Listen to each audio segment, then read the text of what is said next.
Okay, time to re-invert it. Sometimes you have to do this.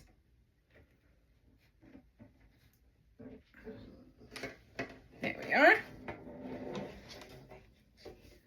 Hey y'all, welcome back to another episode of In the Kitchen with Baker Girl. Thank you, Jesus. It is another beautiful day to be in the kitchen. Today, I want to show you how to make a traditional mile-high pound cake. This pound cake does not contain any leaveners. It is leavened strictly with egg whites. And woo, look at how big and tall this cake got. Oh, thank you, Jesus. This is huge. Now, grab a cup of tea, and I'm going to show you how to make my family's recipe for a mile-high leavened pound cake. Stay tuned. Ooh, that's huge.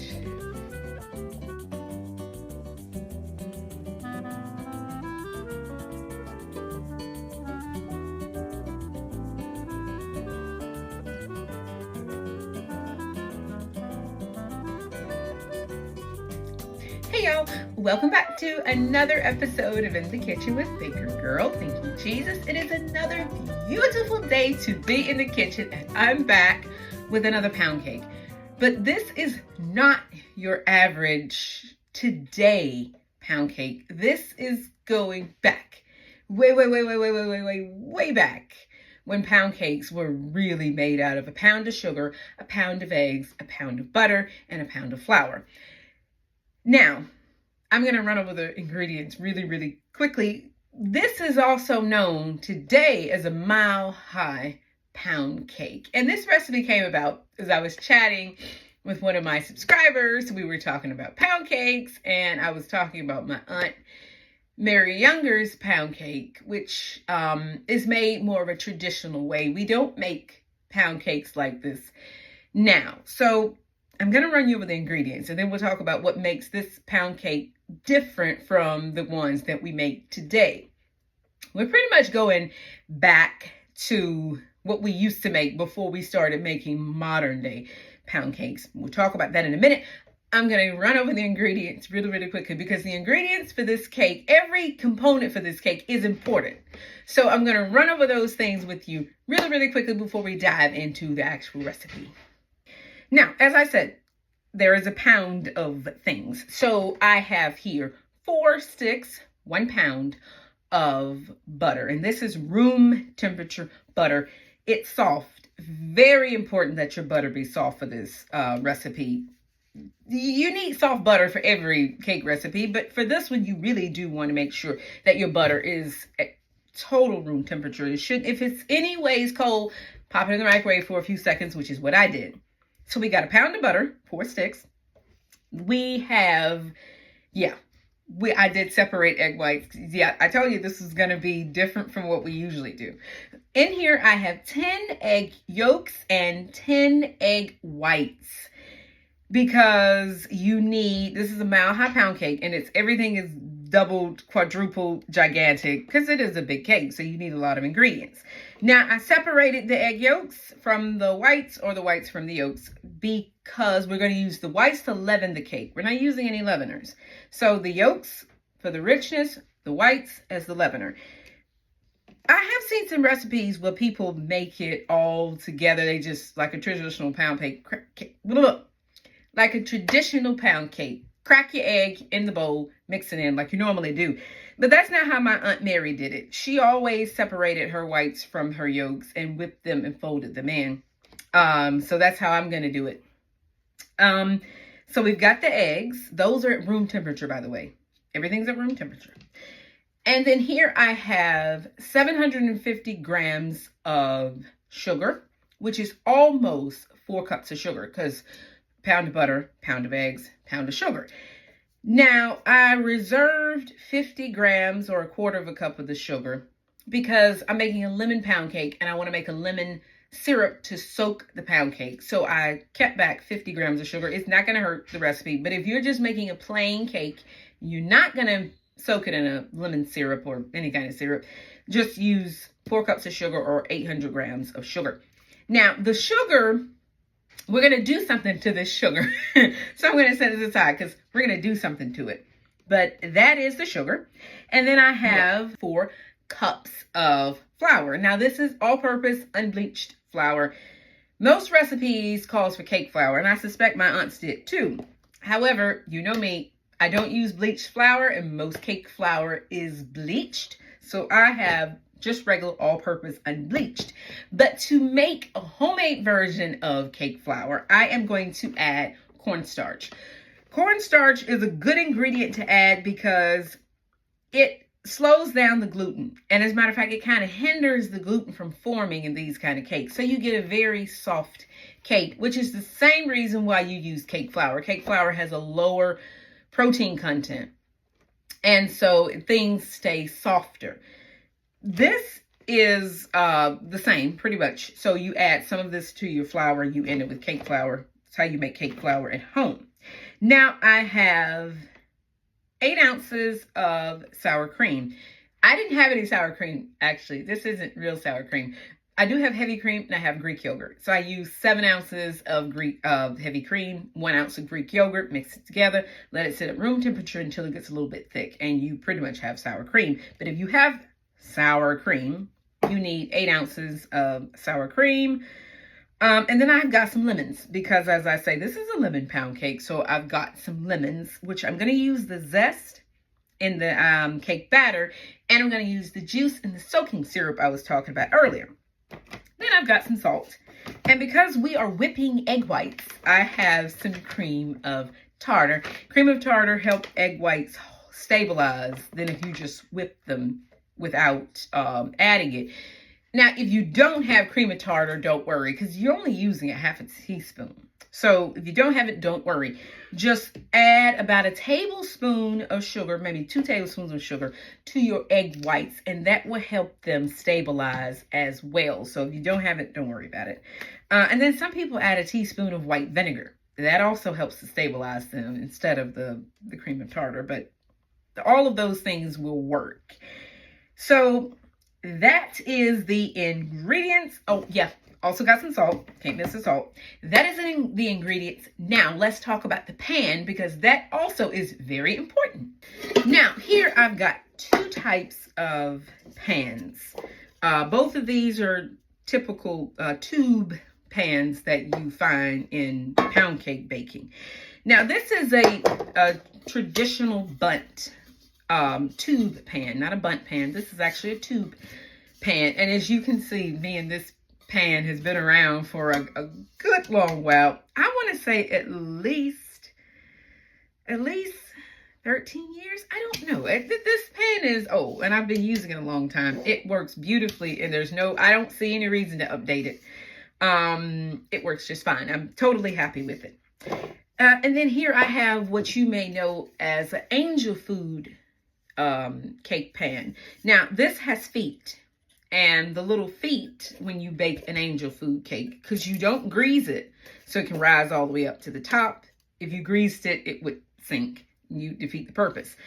And to keep the cake from sinking as it cools when it comes out the oven, you flip it over and then it rests on these little feet. And that's what keeps it up on the counter. So it just rests like this on these little feet, and it spins around like that, and it will help the cake to cool upside down, kind of like you're doing an Italian panettone. You cool it upside down. Well, same thing with a tube pan. Now, why the pan is important is because a mile-high pound cake is a very large cake, and it needs lots and lots of room so it doesn't overflow out of a regular bundt pan. Now, bundt pans comes in different sizes. You have an 8 cup, a 10 cup, a 12 cup, and an angel food cake pan is a 12 cup. This is a 12 cup-ish. And I'll explain what I mean by ish. Now, by the way, I want to say something. This is going to be a fairly lengthy video. I hate to say long, but it will be a fairly lengthy video. I don't like to rush through a lot of cake recipes because When you're making a cake, especially a cake like this with lots and lots and lots of expensive ingredients, you want to make sure you get everything right. Yeah, your family will eat it if it's, you know, but we don't want to do that. So if you know all of this and you want to skip ahead to the actual cake part, then feel free to skip ahead. No injuries intended. So back to the pans. Now, the overall difference between these two pans, they are very different pans. One thing about this pan is, of course, the bottom is removable. So it has a removable bottom, and you can, once the cake is baked or whatever, you can just lift it out like this, and that's one thing. Another thing, this has the feet on it because it is made for an angel food cake to rest on its head. And that's another important thing. This pan is right side up. So you don't turn the cake over and serve it. You serve it right side up as the pan is. But for this pan, this is upside down, and you flip it, and the cake itself, this is the shape of your cake. So if you served it this way, take it out of the cake and served it upside this side, that is technically upside down. So with this cake, you flip it over out, and this becomes the top of the cake. Whereas this one, this is the top of the cake. One more thing that's different from these two pans, actually two more things. The tube part for this pan is very wide at the bottom. So you get a much wider base at the bottom, whereas this one is the same size at the bottom as it is at the top. So you don't have that gradual widening out. Now, it's like that because some people like to fill the centers of these cakes with fruit or whipped cream or, you know, or something like that. These cakes usually don't have a filling in the middle. Some people do it with angel food cakes, but they typically don't. So you get a much smaller tube in the middle than you do with this cake. And one more thing, this tube in the center is very tall. So if you notice, this is a fairly tall tube because this cake is meant to rise very tall. And so you want to, if you see, the tube is taller than the actual pan. That allows the cake to rise much higher versus this cake pan, which, as you can see, the tube is fairly short, a little bit squat compared to this one. So all of this helps to give you a cake that it gives you room as the baker with the cake. So if you know you have a cake that's could possibly overflow, you would use this one. Now, you may say, Sarah, I only have this one. I don't have that one. You don't need this one. You can use this one. All you need to do is make a parchment collar for this cake. So just take a piece of parchment paper, fold it. You do want to double it. And you would just cut, you know, as many of these strips as you need. And then, let's just pretend this is cut. You would just put it around on the inside of this greased pan because the grease will help it stick. And you would just put it around. And you would leave yourself, you know, a good amount of inches so that you can get a decent collar. And that will allow you to bake in this pan and it will rise. However, you still can't go mad with it because remember, the tube is not as large. So you can get away with using this. Most cakes don't overflow in the center. They would overflow on the edge, which is why you would use the parchment collar, because it's rare that they would overflow on the edge anyway. I mean, in the middle anyway. Now this one, if you feel the need, you can put a parchment collar on this one as well. If you think you're going to have some spillage or overflow, you can put a parchment collar on this one too. That's entirely up to you. Some bakers will anyway, just to be absolutely certain, because of course, once it's in the oven, there isn't anything you can do about it. All you can do is just sit there and watch all that lovely buttery batter go tumbling over the sides, which you don't want to happen. So if you feel the need to do that, go ahead and put a parchment collar on this one as well. But those are some options for mile high pound cakes. Now, let's get on to the recipe. Now, for the sugar for this cake, which is important, if you have superfine granulated sugar, use it by all means. You want soft fine ingredients for this, because regular granulated sugar, it's fine for regular pound cake, but this is a little bit too coarse for a mile high pound cake, because it depends on as little inhibitors as possible to help the cake to just continue to rise. So same thing in an angel food cake, you would use superfine sugar. I do not have superfine sugar. I don't really use it that much. So I'm just going to add my sugar to a blender and blitz it till it gets a little bit fine. So start off with a bit. And then you don't want to powder it though. You just want to make sure that you blitz it, but you don't want to powder it. Now I'm going to go ahead and take the opportunity to zest my lemons into this as well, because you might as well blend in the lemon zest while you're giving your sugar a little bit of a blitz. So I'm just going to zest in the lemons. We just need the zest, not the pith. And this kind of gives me a little bit of a jump start.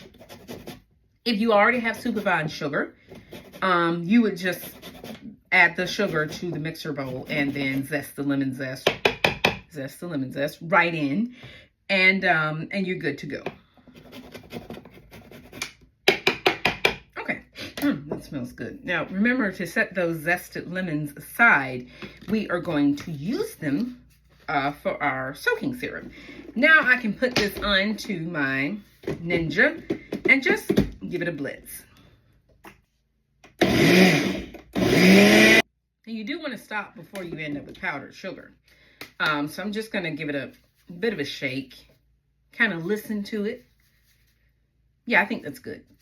You don't want to make powdered sugar, so very careful opening. You get sugar dust going everywhere. Okay. So as you can see it, that's very nice. Yeah, that's really nice. Okay. And then I'm just going to add this to, you can see it's blitzed, but it's not like a powder. It still have a good bit of granule texture to it. So I'm just going to add this to my mixer bowl and do the remaining of the sugar and the lemon zest.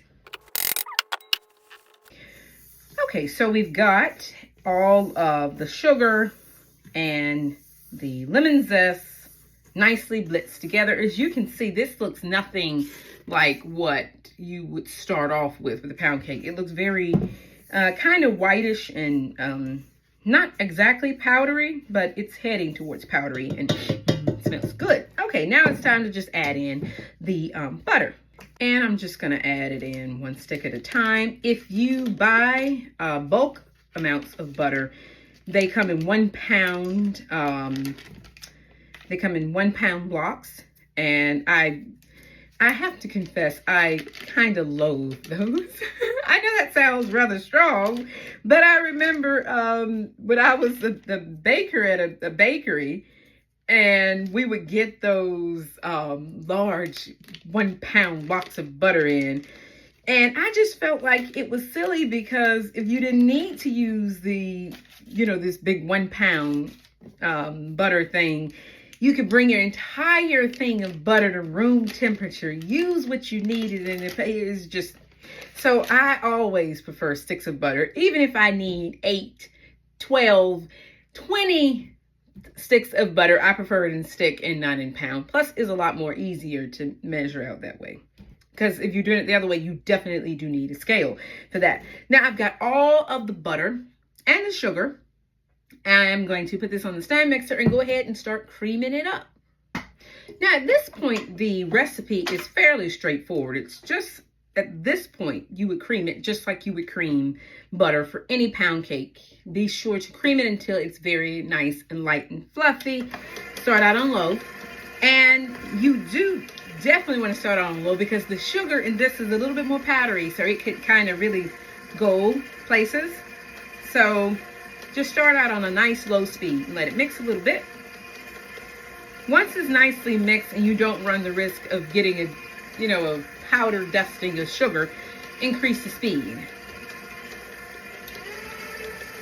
You can also put your shield on at this point too, and that'll kind of help reduce the powderiness. Ooh, I'm getting sugared.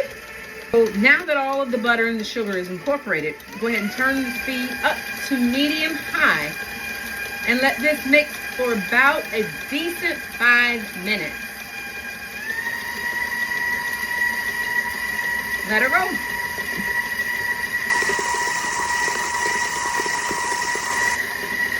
Okay, let's have a look. Oh, that looks good.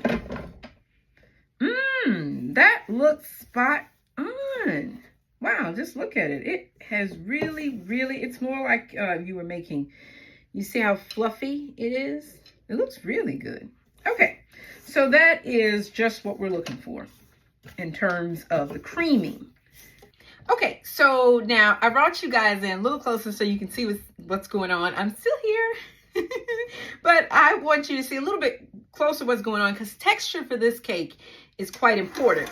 So I'm now going to add in the egg yolks, and we're going to add in the egg yolks just like you would add it in with any pound cake, but I'm going to add in a little bit of flour just because the flour will help to stabilize the mixture.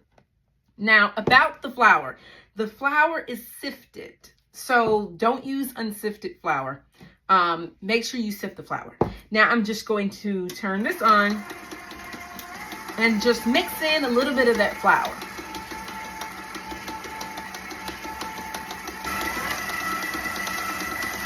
That only takes a couple of seconds. And now we can go ahead and start adding in the egg yolks. Now, because this is 10 egg yolks, I'm going to add in probably maybe 2 at a time, but you do want to make sure that you blend them in thoroughly. So, with the mixer on, medium-low speed, just blend in the egg yolks.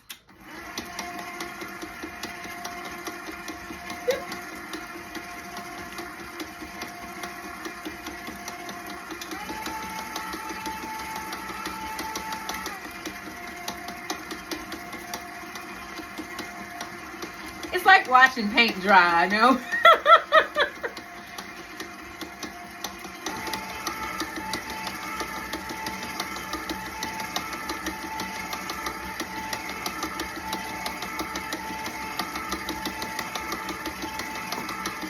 So now we're going to go ahead and add in our sour heavy cream along with our flour. And don't forget to add the 2 tablespoons of cornstarch to your flour mixture. Okay, and here I always thought I was short. Okay, so I'm just going to start off with some flour. Don't forget the salt too. You can sift all of that together, by the way. You want to work on low speed, not high speed.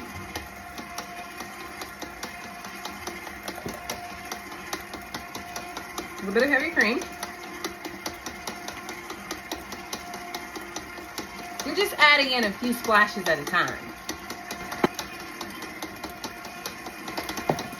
Don't forget the salt.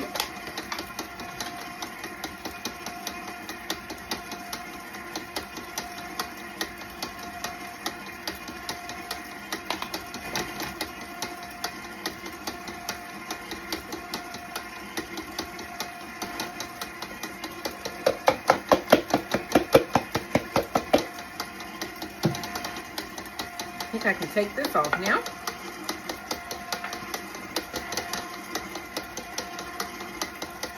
Okay, that's enough mixing. No more mixing at this point. We've got everything incorporated. We're good to go with the batter at this point. Now it's time to move on to the next step. Okay, so I'm just going to lower the lever and we'll remove the paddle attachment because we're done with the paddle attachment and we're done with the mixing. And we're not done with the mixer, but we are done with the mixing, but I'm going to push the mixer over to there. It has a generous little dusting of flour, but that's to be expected. Okay, now I'm just going to clean off the paddle attachment. You don't want to over mix at this point. You just want to make sure everything is nicely mixed, but don't over mix it. The batter at this point is very thick. It ain't going nowhere. And that's because of the absence of all of the liquid from the egg whites. But it's very important that you add some liquid to it, and don't just say, well, we're going to add egg whites. Traditional pound cake doesn't need extra liquid. If you don't use sour cream or heavy cream or milk or whatever, you can use some lemon juice. Some people will use lemon juice. But you need some kind of liquid, because egg whites, once you whip them, they're no longer liquid. They are considered more of a foam. So if you don't add some liquid to it, your pound cake will be dry. So you need some milk, some sour cream, some heavy cream, some Greek yogurt, some lemon juice, some something. Don't just, depend on it, because as I say, once you whip egg whites, they're no longer a liquid. They're kind of dry. It can make your cake dry. All right, so we're done with the batter, and it's, as you can see, it is very thick and stiff. So if I were to take this and turn this upside down like that, the batter is not really going to budge. And it's very heavy too. It's very heavy. I'm going to do the remaining of the stirring by hand. Okay. I can see why my great-grandmother's arms and things were so strong. Those women didn't have stand mixers, and they made pound cakes by hand. I congratulate them. Now I'm going to set this batter aside and start whipping our egg whites. Now, if you only have one bowl, just transfer this to a larger bowl, which I may do, to be perfectly honest. I may go ahead and transfer it. It makes the folding in a little easier. So you would transfer this to another bowl and then wash this bowl thoroughly. You don't want any traces of cake batter in it. Otherwise, your egg whites will not whip. And speaking of egg whites, let's go ahead and start whipping these. Okay, so let's bring the mixer back. Yep, it's back. I know it's not clean, but it'll be fine. Okay, now we want to go ahead and pour in the egg whites. So I'm just going to pour them right in. These are at room temperature. They'll whip better if they're at room temperature. And we're switching to the whisk attachment this time. And I'm just going to start mixing them on a low speed. Because like I say, you've got 10 separate egg whites in here. You want to start combining them before you start whipping them. Only takes a couple of seconds. Now it's time to add in half a teaspoon of cream of tartar. Just half teaspoon is enough. And in it goes. And then you can turn your speed up a little higher and start whipping your egg whites.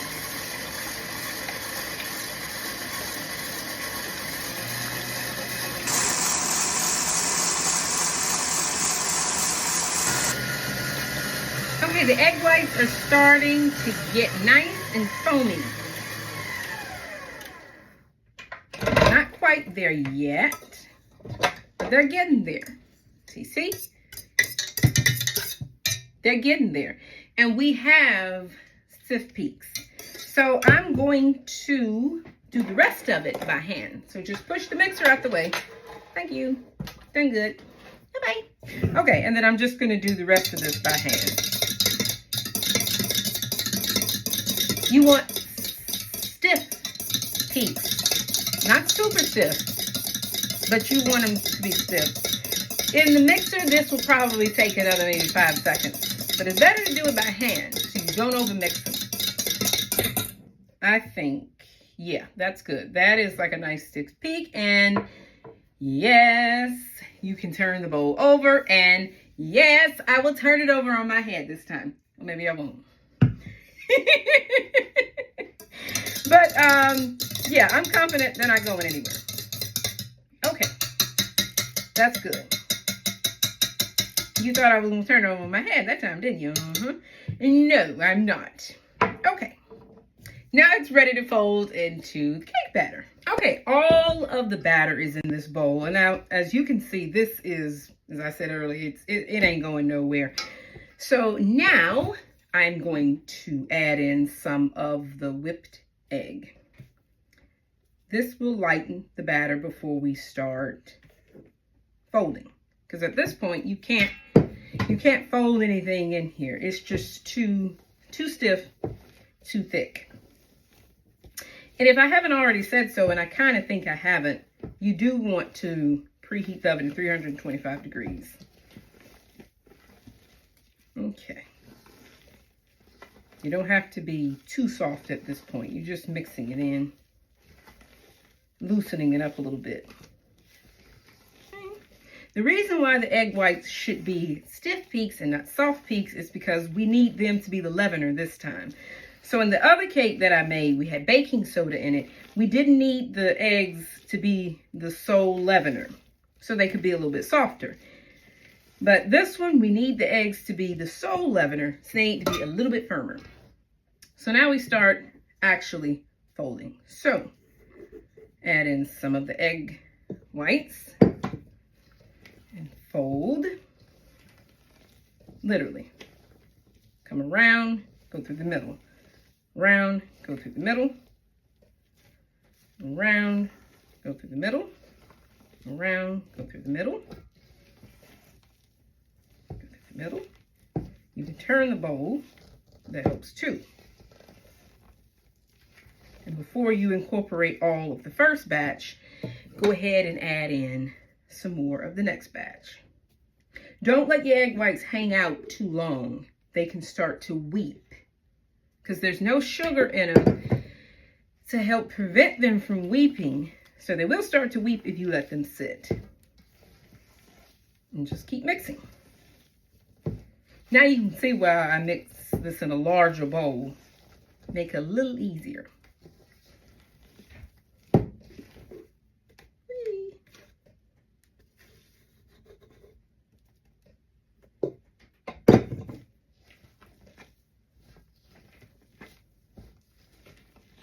Last of the egg whites go in.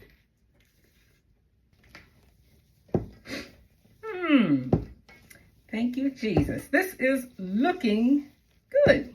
Still heavy, but it's getting a little lighter. Now, for these last few mixins, you do want to be gentle because the first mixins is starting to break down. So you really want to stick to where you see egg white has not been incorporated. And don't mix anywhere else because the more you mix. Okay, I don't see any more, so I think that's good. There. Don't mix anymore. So it's nice and fluffy and nowhere near as thick as it was earlier. So now it's time to get it into the pan.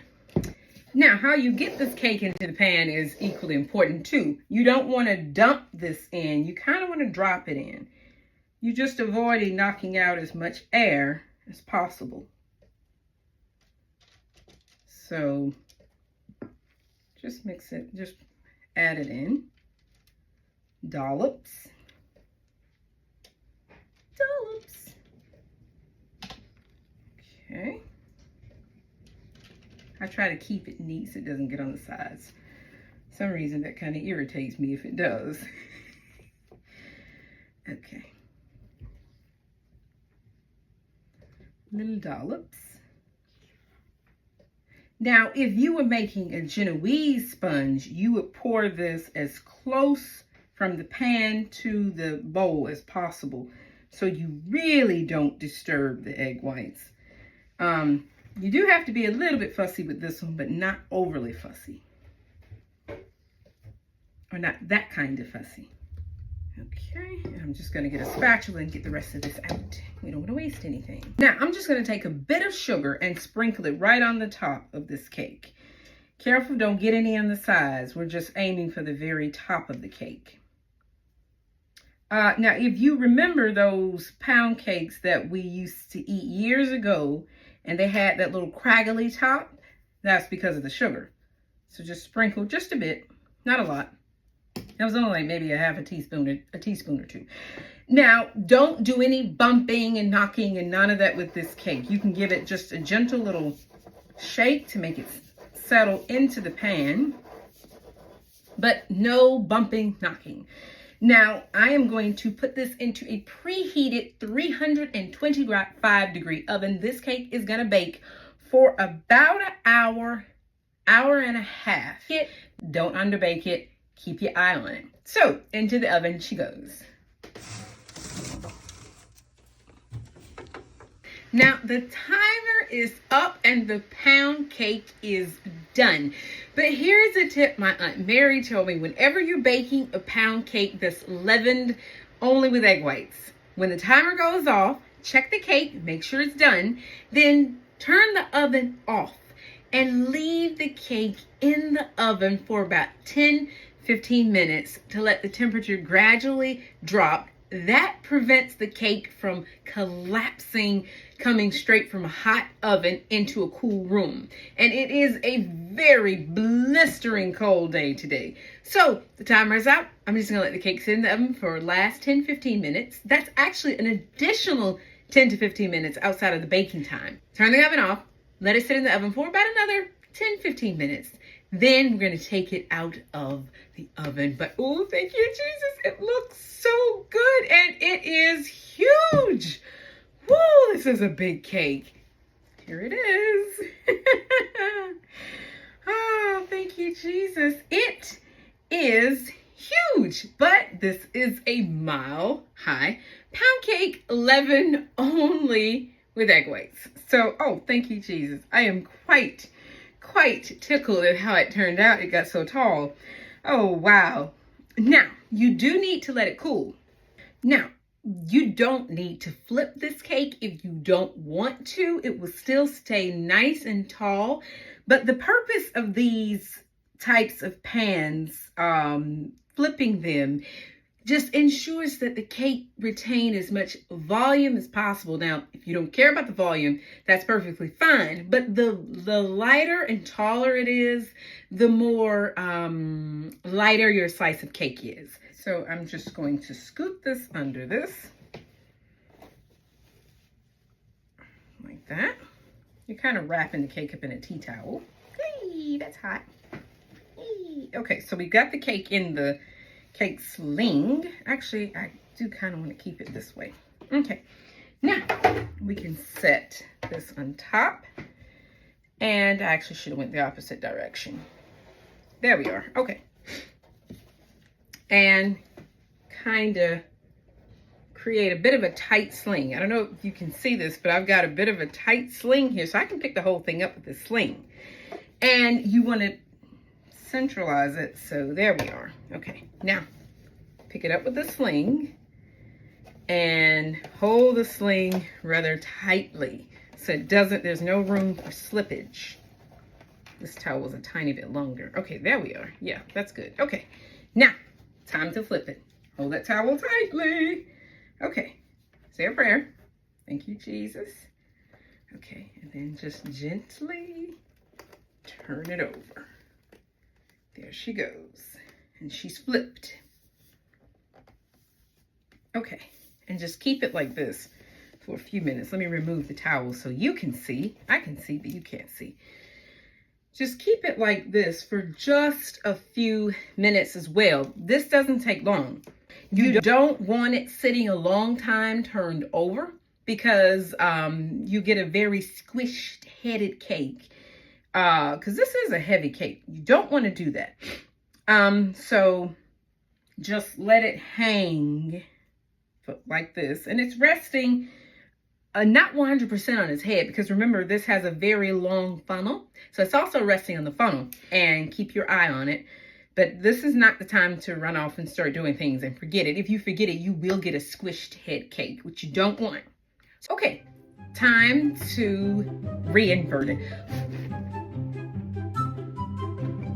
Sometimes you have to do this.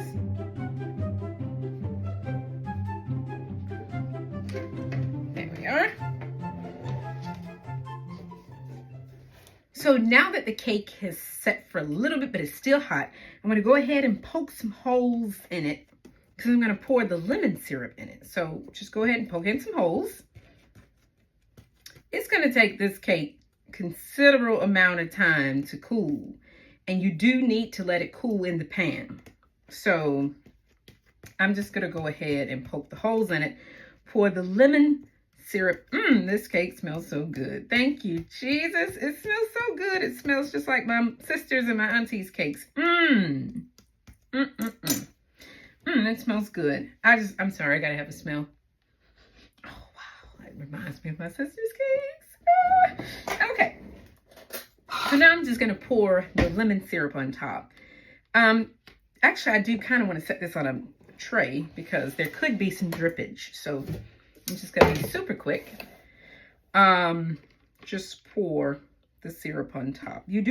Just pour some of the syrup all around. I think that's good.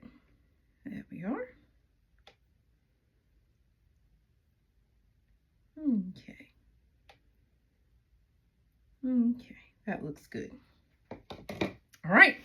And I'm just going to let this cake cool. This cake can cool in this pan for up to a day to maybe, however long you can leave it, because it is a heavy cake. You don't want to start moving it because it could split. Very important. The weight of this kind of cake, if you take it out of the pan right now, it can't support itself. And with it being so light and fluffy, it can split. So leave it to cool in the pan before you turn it out and before you even think of serving it. Now, speaking of before you think of serving it, it's a good idea to let it sit anyway because a pound cake tastes better the next day. So I'm just going to let this cake hang out. The sun is about to set. I'm going to go ahead and get to getting dinner together. Let this cake hang out and take it out of the pan tomorrow. And yeah, it'll be ready to eat. But so I hope you will give a Mile High pound cake a try. That rhymes. But seriously, I hope you give it a try. And I also hope leavening a cake with just egg whites can be a little nervy because you're like, what if I overfold? You can overfold. You can underwhip. But if you follow those few little steps that I shared with you earlier, and say your prayers, your cake should rise just as tall or taller than mine. So I hope you give this recipe a try. I hope you enjoyed the video. I hope it took you back down memory lane as it did me. If you enjoyed the video, please give it a thumbs up. And if you haven't already, I hope you consider subscribing to my channel. I upload recipes, baking, cooking, canning, whatever I'm doing in the kitchen every Tuesday at 12 p.m. Eastern. There's a new video, and I hope you will leave a comment if you have cake memories to share. I love hearing about cake memories, and if there's an old-timey cake recipe that you would like to see me make, by all means, drop it in the comments. I will be more than happy to take a look and see if I can get in the kitchen and make it for you. And remember, whatever you make in your kitchen, if you make it from scratch with love, you know it's going to be good. I'll see y'all next time. Good Lord willing. See y'all later. Take care. Bye.